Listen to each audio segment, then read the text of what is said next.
The calm before the storm, Old Man Winter making yet another appearance here in Erie, but crews are ready. An Erie County house goes up in flames. Several fire departments responded to the scene. A true gift this Valentine's Day might be becoming a registered organ donor on your driver's license. Coming up, we'll share one family story with you about their transplant and donor experience. In high definition from your news leader, this is 1024 Action News at 11.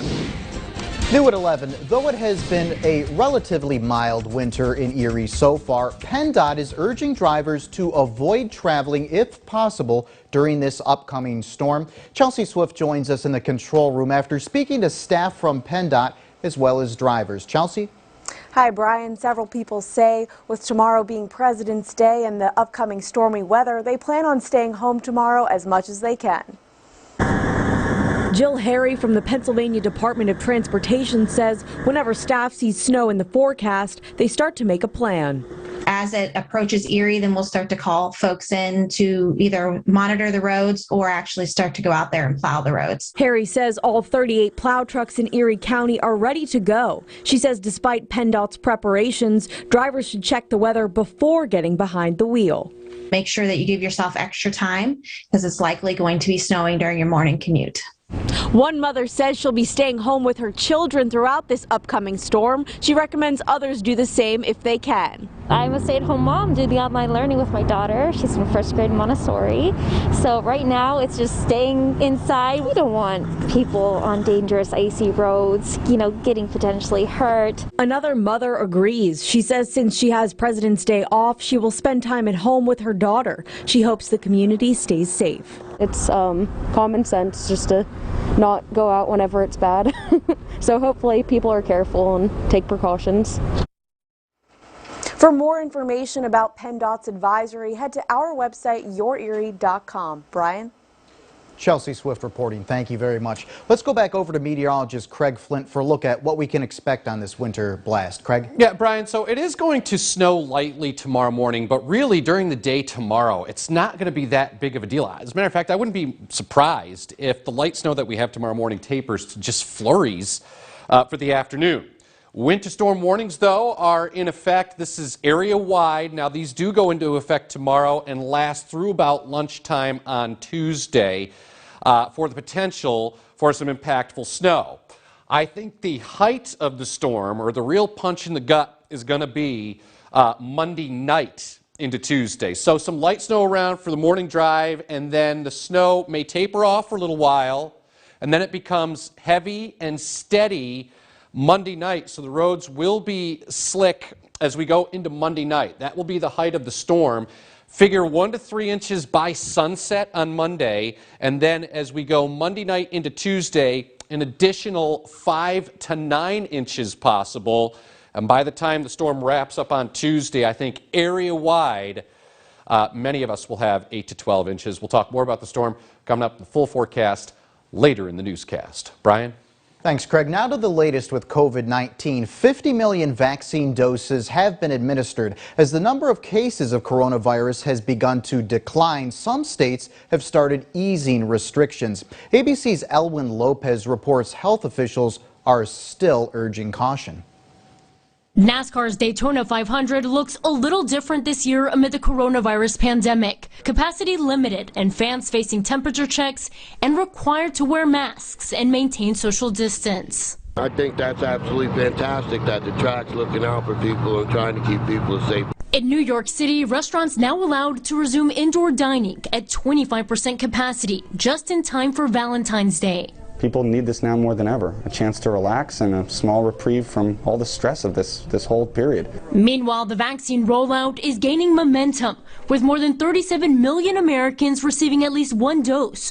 Pharmacies like CVS and Walgreens now involved in administering the vaccines. And on Monday, FEMA is sending out 30 mobile vaccination vans. The CDC has issued its guidelines for reopening schools, saying vaccinations should not be a condition for reopening, but advises communities to prioritize teachers for vaccine distribution. If you follow the recommendations in these new guidelines from the CDC, hopefully I think that will alleviate the concerns on both sides.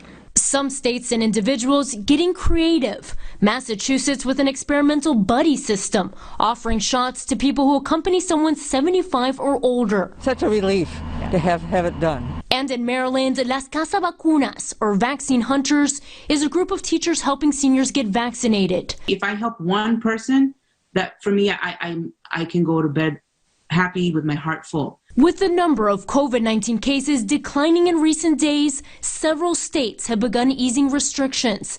But the CDC director believes it is too soon. We need to all take responsibility to decrease that community spread, including mask wearing, so that we can get our kids and our society back.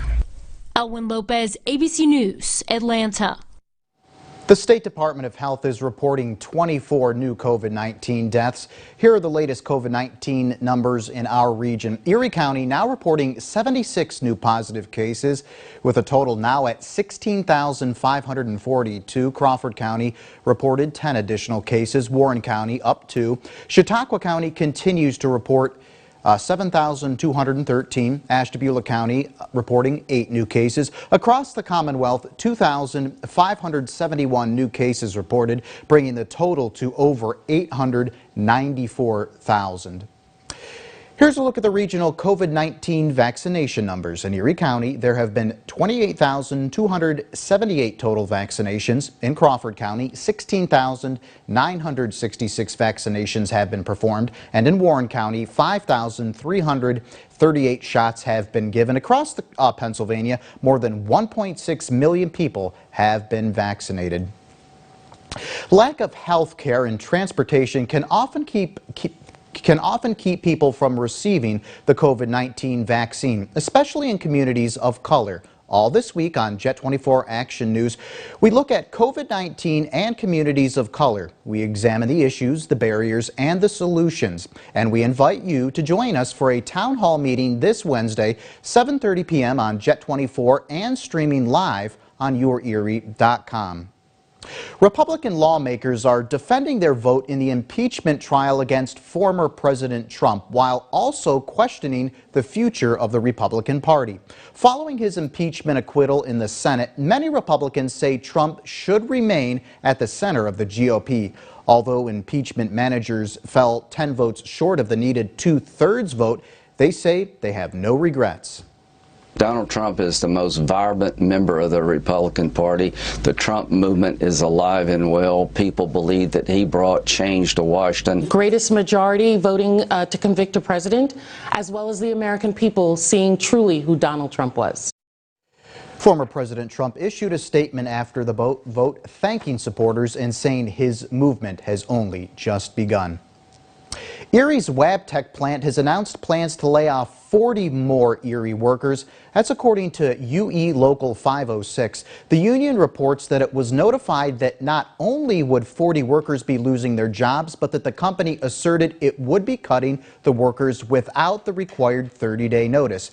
That's according to the UE's Facebook page. In the past year, Wabtec announced 300 layoffs last April and an additional 150 in November. Fire totally destroyed a home between Spartansburg and Corey today. It happened at 20,860 Lindsay Hollow Road around 6:45 this morning. Corey firefighters were first to arrive on scene. According to Spartanburg's Assistant Fire Chief Perry Herbert, the house was totally destroyed by the fire, and it took about 2 hours to bring the blaze under control. A state police fire marshal has been requested to look for a cause. Nobody was home at the time and no one was hurt in the firefighting effort.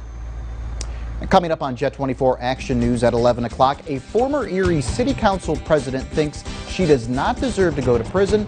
That's after a look at Craig's snowy forecast. Craig. That's for sure.